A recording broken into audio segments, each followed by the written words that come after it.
سلام. یکی از اتفاقاتی که با پیشرفت علم پزشکی داره باش روبرو میشیم چند تخصصی بودن رشته پزشکیه. اگه معدمون ناراحت میشه، در کنارش زانومون هم درد میکنه، به پزشک مراجعه میکنیم، ما رو ارجاع میده به یه متخصص دیگه.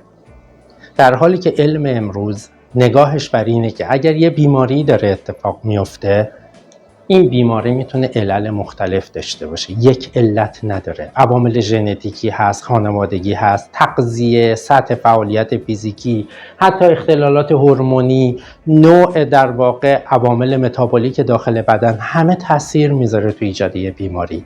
پس چرا فکر کردیم با یه قرص، با یه کپسول، با یه آمپول ما میتونیم کل بیماری ها رو درمان بکنیم؟ اینتگریتد مدیسین یا پزشکی جامع و یکپارچه نگاهش بر اینه که اگر قرار بیماری تشخیص داده بشه، پیشگیری بشه، درمان بشه، باید جامع دیده بشه و همه ابعاد سلامت دقت بکنیم. اگه ریزش مو دارید، اگه پوستتون مشکل داره، اگه در رابطه با بیماری‌های گوارشی مشکل دارید، همه عوامل مرتبط با موضوع رو باید ببینیم.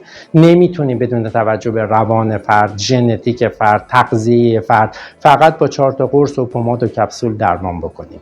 با ما همراه باشید بابت مدرن ترین روش های اینتگریتد مدیسین که حتی شامل درمان های سلول های بنیادی هم می شود.